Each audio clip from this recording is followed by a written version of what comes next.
Армысыздар, қымбатты көрермендер, эфирде оңай тіл, диалог алаңы. Қазіргі кезде мемлекеттік тілдің қоғам өміріндегі маңызы мен салмағы күн санап арта түсуде. Және күн тәртібінен түспейтін басты мәселелердің бірі ана тілдің бүгіні мен ертеңі. Согласно Конституции страны, государственным языком Республики Казахстан является казахский язык. Одним из важных направлений государственной политики является изучение государственного языка.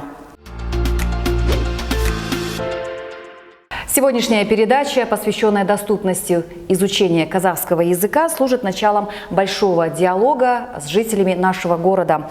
В качестве спикеров сегодня выступят представители общественности города, представители малого и среднего бизнеса, государственные служащие, специалисты и слушатели Центра развития языков. Уважаемые гости, добро пожаловать!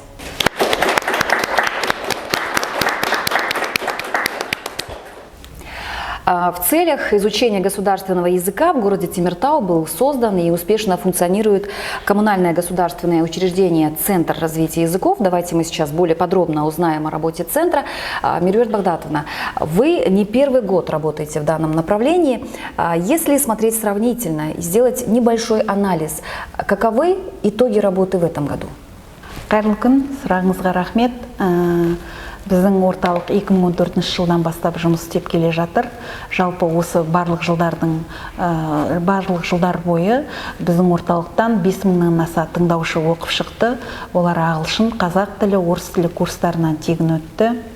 Наш центр находится по адресу Абая 112. В нашем центре есть также кабинеты казахского, русского, английского языков. Все кабинеты оборудованы, технически оснащены. У нас в центре работают опытные специалисты, преподаватели, есть методический кабинет. С этого года в рамках проекта «Оңай тіл» мы еще открыли 4 кабинета. Эти кабинеты у нас находятся в торговых домах Евразия и Сити-центр. Также кабинеты казахского языка есть в Доме дружбы и в этнокультурном центре. В этих же кабинетах они тоже оборудованы, технически оснащены, работают высококвалифицированные специалисты. Наш центр открылся в 2014 году. Если в сравнении в 2014-2015 году в нашем центре обучались 80, 100, 150 человек в год. 22 год сейчас завершает 500 человек именно курсы казахского языка заканчивает в этом году. Это трехмесячные курсы. Также у нас с прошлого года функционируют краткосрочные курсы. В этом году в краткосрочных курсах обучились 300 человек. То есть мы сейчас видим положительную динамику. Если еще раз в сравнении было в 2015 году, например, 150 человек, в этом году уже по 700. То есть на несколько раз увеличилось количество. Мы знаем, что на сегодняшний день Центр по изучению языков оснащен необходимыми современными методическими и техническими средствами обучения, что облегчает образовательный процесс. Сегодня у нас в гостях люди, которые прошли обучение в данном центре. Сейчас хочу обратиться к вам. Хочется узнать, какие методы обучения более эффективны.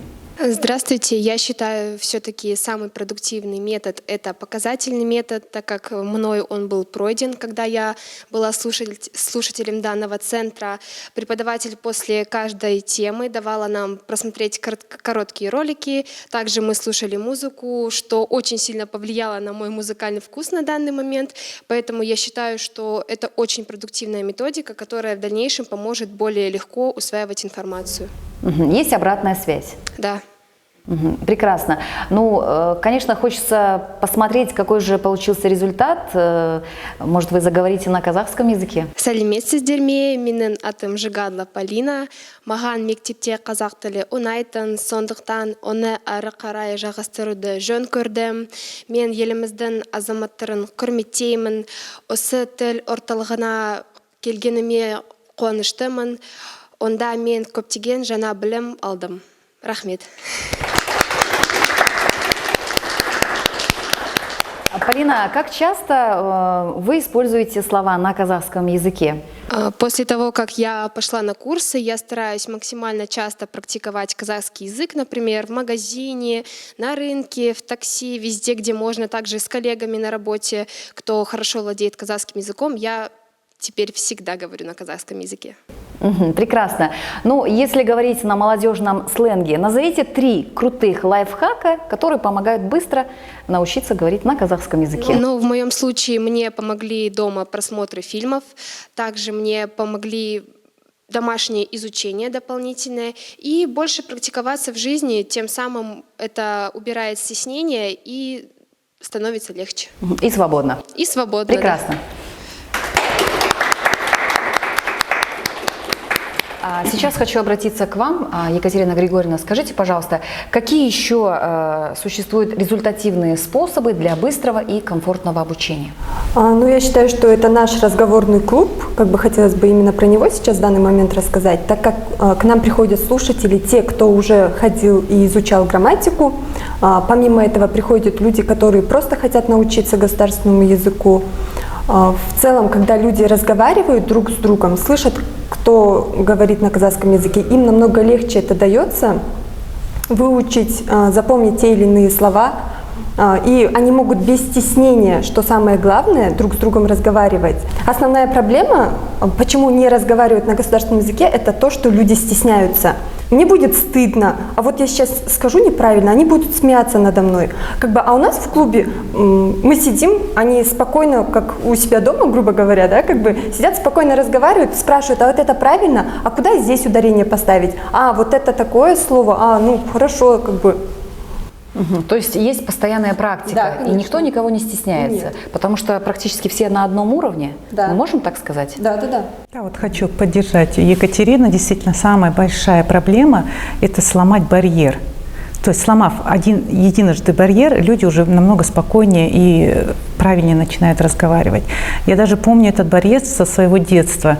Я, зная, хорошо обучаюсь в школе, у меня был один из самых любимых предметов казахский язык, но я долго не могла говорить. Я все понимала, но заговорить прям у меня стоял четкий барьер. Единожды его сломав, после этого просто уже нельзя было остановить. То есть самое главное – это именно сломать этот барьер. И здесь очень важна среда общения. Естественно, естественно. Понимание окружающих, именно понимание. И цели и задачи клуба были изначально такие. Да, изначально мы хотели, чтобы люди не стеснялись, они могли учиться разговаривать, друг друга понимать, Но самое главное, да, действительно, чтобы они не стеснялись. Неважно, кто бы ни пришел к нам в клуб, это может быть 20-летний парень или девушка, либо 40-летняя женщина или мужчина. В любом случае, у нас есть разная категория, возрастная разная категория. То есть, попав в комфортное окружение, людям легче заговорить. Именно комфортное окружение. Есть понимание. Да, в есть любом понимание, случае. есть подскажут, принятие, да, принятие ситуации именно. Меруерт Багдатовна, скажите, пожалуйста, где находится разговорный клуб и как стать участником данного клуба? Разговорный клуб «Оңай тіл» находится по адресу Строителей 47 в Доме дружбы. Работает там Екатерина по вторникам и четвергам с 17:00. Более подробно можно обращаться по телефону. Давайте мы сейчас продублируем телефон. Уважаемые телезрители, вы сейчас номер телефона видите на своих экранах. Многие представители разных этносов считают своим долгом знать язык страны, в которой они живут. Сегодня у нас в гостях жительница города Темиртау, которая прекрасно владеет государственным языком. Хочу представить. Сәлеметсізбе? Сәлеметсізбе, қалыңыз қалай? Өте жақсы. Көңіл күйіңіз жақсы ма? Өте жақсы. Өте жақсы болса, тағы бір сауал қояйын. Қазақ тілін қайдан үйрендіңіз? Мен Қарқаралы ауданда, Қоянды ауылда тудым, сонда тұрдым, сонда мектеп бітірдім, тұрмысқа шықтым, Теміртауға келдім, отбасым бар, 2 ұлым бар, медетпен тұрар, немерелерім бар, Әлия, Муслим, Ратмир. Отбасыңыз көп ұлтты болып тұр ғой, е? Да. Жақсы. Балаларыңыз да қазақ тілінде сөйлейді? Мен балаларым қазақша түсінеді, оқиды и сөйлейді. Скажите, пожалуйста, Вера, у вас интересная профессия. Как часто слова на казахском языке вы применяете на практике? Ну, я работаю в трамвайном парке 23 года, медсестрой. Очень часто мне приходится разговаривать, помогать нашим трудящимся где-то понять, руководству даже, когда они к ним приходят устраиваться на работу. И руководство часто просит, чтобы я смогла объяснить наши правила, что от них требуется, как объяснить. Знание казахского языка очень важно, потому что мы живем в Казахстане. А специальные курсы по изучению языков вы не проходили? Специальные курсы по изучению языков проходили. Именно у нас в отделе подготовки кадров. Там изучали, ходили, нам очень нравилось. Там прекрасно преподают, педагоги прекрасные. И до сих пор на работе у нас люди желают изучать казахский язык именно на курсах. Скажите, пожалуйста, Вера, что для вас было самое сложное на начальном этапе? Ну, сложное было заговорить именно, да, произношение, стеснение именно, что когда ты скажешь, и над тобой будут посмеиваться твои одноклассники. Да, да. И вот именно это был самый такой барьер тяжелый. Вот его перешагнуть, после этого уже все. Также мои дети, также они перешагнули, когда я их заставляла и говорила: повтори за мной, иди. Мама, мы не можем говорить, потому что над нами будут смеяться. Старший быстро заговорил, но младший прям долго, он после армии только стал говорить. Так что именно барьер разговорной речи важен очень.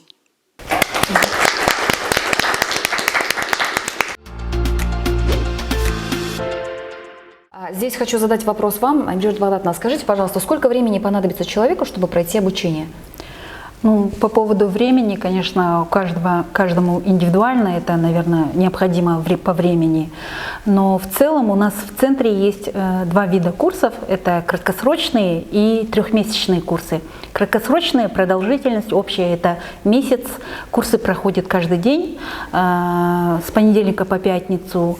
И если как в часах брать, это 24 часа. То есть, но в этих краткосрочных курсах человек обучается конкретно по узкому направлению, да? То есть мы эти краткосрочные курсы приготовили для больше как представителям малого и среднего бизнеса.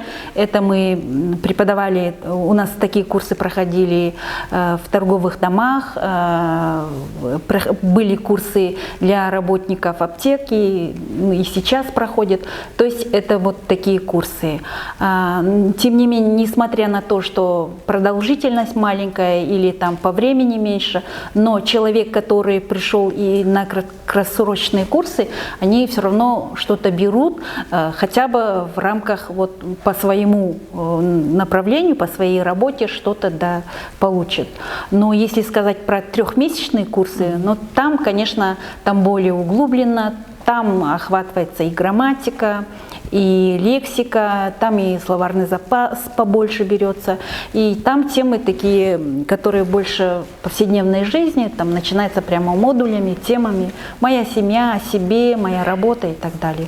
То есть и там, я бы не сказала, там эффективнее или более лучше, каждый выбирает для себя. Сейчас уже у нас преподаватели говорят, как пошла такая тенденция, можно сказать, они вначале приходят на краткосрочные курсы, там как бы для них это просто азы, научиться просто вот, сейчас мы как говорим, на слуху что-то, каких-то набор слов собирают, потом они переходят на сами же просятся, они сразу как бы говорят, что хотим больше, углубленно, тогда уже они переходят на трехмесячные курсы, то есть там у нас уже уровневые курсы, начинается с элементарного, дальше уже как продолжительные, базовые и так далее.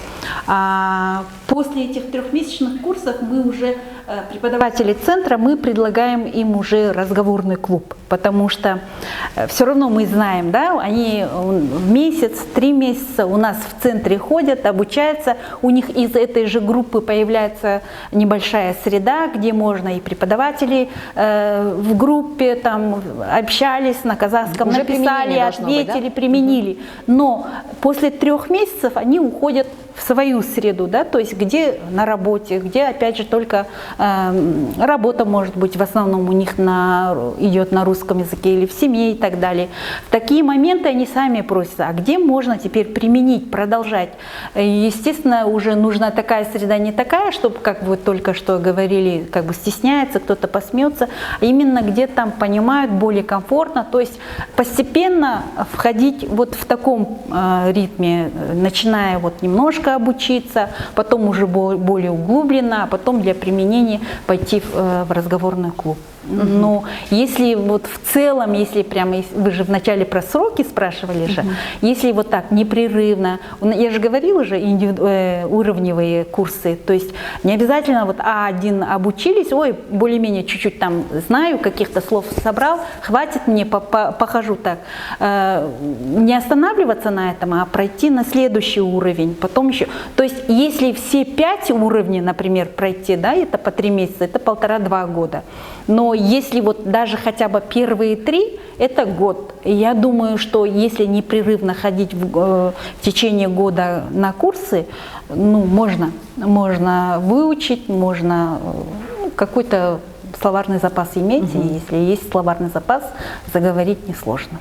А есть ли возможность проверять свои знания индивидуально, самостоятельно?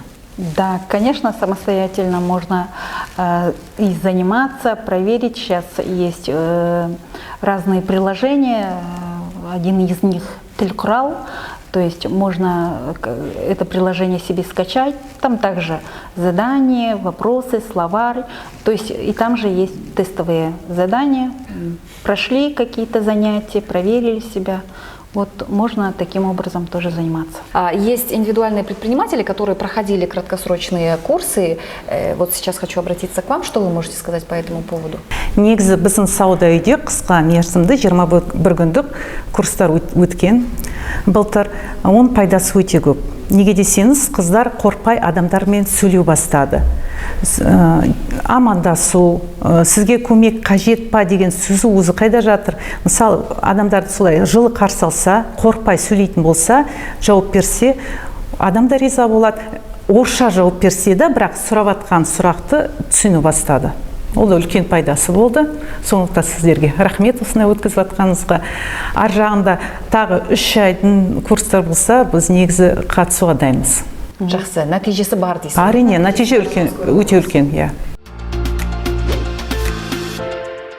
В целом мы уже достаточно давно переводим всю нашу упаковку, все наши комплектации, баннеры, вывески, рекламные посты даже в Инстаграме мы переводим на 2 языка, используем их и делаем это уже давно и по собственной инициативе, потому что я сам родился здесь, в Темиртау, я вырос здесь, и я люблю свой город и люблю свою страну, поэтому я считаю, что каждый казахстанец должен знать государственный язык. Единственная сложность, наверное, что мен қазақша жаман билемін, бірақ мен уринемін. Как бы мне стыдно немного за это, но стараемся исправляться, учимся. Так что, в принципе, сложностей никаких нет. Начните прямо с сегодняшнего дня. Вот вам да, полная информация, сегодня вот где контакты. Проходить обучение, сколько по времени это. Да, действительно, скажу, искал учителя, хотел найти кого-то частного, но сейчас вот знаю, есть у нас центры, будем заниматься, учить. Здесь хочу дополнить, что обучение проходит на бесплатной основе. Да, индивидуально. Очень приятно. Учитывая какие-то моменты, да, слушателей. Спасибо большое. Все.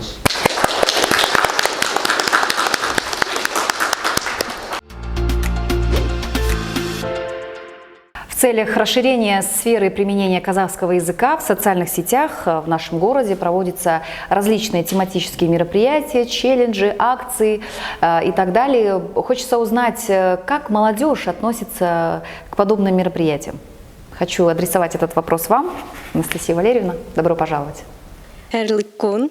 Я отношусь очень положительно, так как сама узнала о курсах из социальных сетей непосредственно. И в процессе обучения у нас проходило множество конкурсов, также челленджей, в которых мы участвовали. Тем самым они помогали нам глубже изучать язык, непосредственно практиковаться.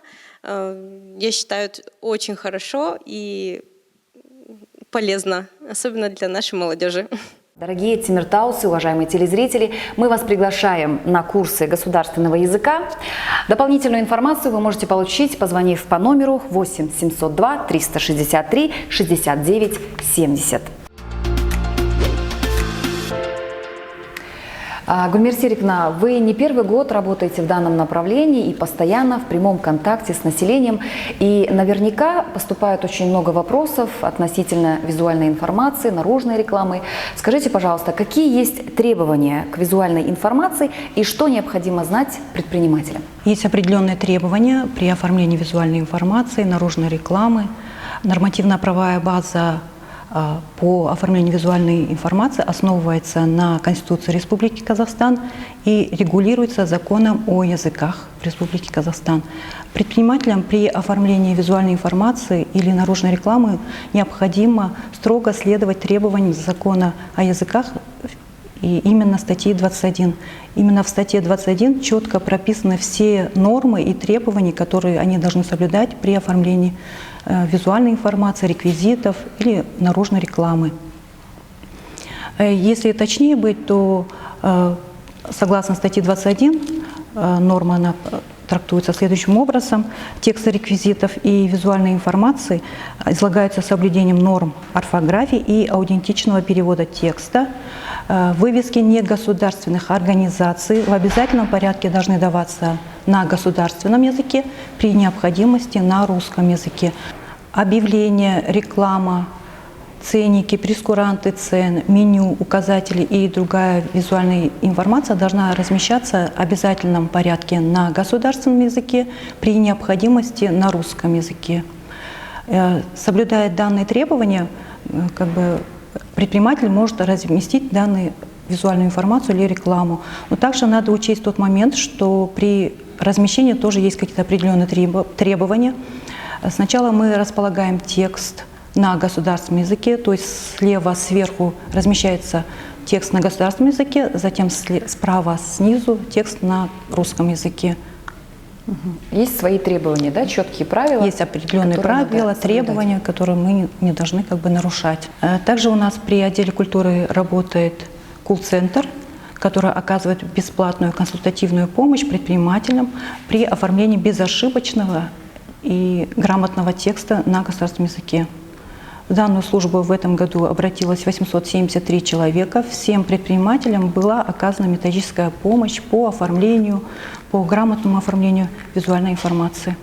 Данная работа у нас также продолжается и будет продолжаться в следующем году. Все эти услуги оказываются на бесплатной основе, правильно? Да, данная услуга, да. Колл-центр работает на бесплатной основе. Владимир Анатольевич, скажите, пожалуйста, что касается маркировок, ценников, здесь есть какие-то определенные требования? Согласно закону о языках, соответственно, маркировка производителя товара, то есть тот, кто производит его в Казахстане, обязательно должен маркировать на государственном и на русском языках. Тот товар, который ввозится на территорию Казахстана, то же самое, обязательно производится перевод на государственный и русский язык, и либо наклеивается на товар в виде наклейки, либо производитель непосредственно переводит до ввоза товара на территорию Казахстана. И только в этом случае этот товар разрешен к реализации на территории Казахстана. Наверняка есть предприниматели, которые нарушают эти правила. Есть, они выявляются, и в принципе им разъясняется о том, что есть товар, который ввезен, либо, допустим, есть товар, который возится с других стран, не имея данного перевода, тогда они обращаются просто либо в Центр языков, либо самостоятельно обращаются к переводчикам, переводят и наклеивают данные этикетки, и тогда реализация разрешена. Самое основное, чтобы этот перевод соответствовал тому переводу, который есть в оригинале на данном товаре. Были разработаны специальные памятки для предпринимателей, которые доведены до предпринимателей, и каждый из магазинов, продавцов и обслуживающих каких-то центров, там, парикмахерских, имеет специальные буклетики, разработанные Центром языков и отделом культуры, которые помогают общаться на государственном языке. При приходе человек, если вдруг забыл что-то, либо сомневается, он может посмотреть и дальше обращаться, либо пытаться разговаривать. То есть данные разговорники, они помогают, вот опять же, как затрагивали, да, переступить тот барьер, начать разговаривать, начать пытаться, чтобы его понимали. Ну и, соответственно, я думаю, что каждый у нас заботится о том, чтобы у него были клиенты. И, как мы знаем, у нас многонациональный народ, и все делается для того, чтобы было больше клиентов. И клиенты у нас, соответственно, есть разных национальностей, и как русские, молдаване, там, казахи и других национальностей. Соответственно, все делается для того, чтобы привлечь клиентов. Плюс еще, хочу сказать, очень серьезно и стремительно развитие происходит Центра языков, когда у нас задают вопрос, допустим, где можно обучиться, и особенно еще и бесплатно обучиться. То есть мы всем объясняем о том, что вы можете прийти, и в первое время даже не верили о том, что это можно сделать бесплатно. И когда узнают о том, что да, действительно можно прийти и обучиться, еще и не только государственному языку, там можно и английскому языку. То есть люди, бывает, приходят те, которые вначале обучаются, допустим, государственному языку, потом идут на курсы английского языка, и у нас люди начинают разговаривать на 3 языках. С каждым годом количество желающих изучать государственный язык заметно увеличивается. Жан Кушубайна, скажите, пожалуйста, какие еще проекты для изучения государственного языка планируется внедрить в ближайшее время? Гульнара, сұрағына рахмет. В самом деле проектов очень много. С каждым годом развитию, изучению государственного языка уделяется все больше и больше внимания. И самое главное, что есть огромное желание у населения нашего города изучать язык земли, на которой мы проживаем. Поэтому и проекты, они, наверное, продиктованы именно согласно инициативам, которые проявляют наши слушатели Центра. Если говорить о проектах этого года, то у нас было 2 новых проекта. Это государственный социальный заказ был по программе «Онайтель», языковой площадке, о которой сегодня рассказывала нам Екатерина. Очень интересный проект у нас задуман на будущий год. Я думаю, что это будет уникальный проект. Мы планируем организовать летний семейный лагерь отдыха, где будет как раз-таки организована вот такая среда, необходимая для изучения, закрепления того материала, который наши жители получают вот в рамках курсов 3-месячных, месячных. Мы сегодня уже говорим о том, что это будут семьи вместе с детьми, которым будет предоставлена площадка, где будут работать и наши координаторы, волонтеры, которые свободно говорят на государственном языке. Соответственно, вот мы закрепим тот материал, который дается у нас на курсах. Там абсолютно другой формат. Абсолютно другой формат. И мы, конечно же, это будем еще обсуждать вместе с общественностью нашего города, с нашими предпринимателями. У нас в прошлом году очень хорошо зашел проект «Мен мемлекеттік тілде қызмет көрсете алам» для объектов малого и среднего бизнеса. Очень активно принимали участие наши предприниматели, то есть услуги оказывали на государственном языке. Те, кто владеет языком, кто только начинает изучать язык, они приняли участие. Я думаю, это стало толчком для многих предпринимателей записаться на курсы к нам в наши центры. Конечно, самый такой, как сказать, объемный проект – это все-таки открытие еще новых кабинетов по изучению государственного языка. Нам предоставляют площадки наши торговые центры. И надо сказать, что активность, она нарастает с каждым годом. И успех этих проектов, конечно, я думаю, будет однозначно. Ну, мы желаем огромных успехов проекту «Онайтель». Спасибо большое.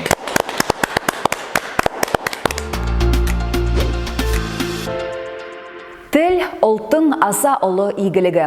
Еліміз егемендік алып, ана тіліміз мемлекеттік мәртебеге ие болып, қолданыс өрісі жыл сайын кеңейіп келеді. Және бұл бағытта әлі талай жұмыстар атқарылады. Бастысы, мемлекеттік тілге деген құрметіміз арта берсін.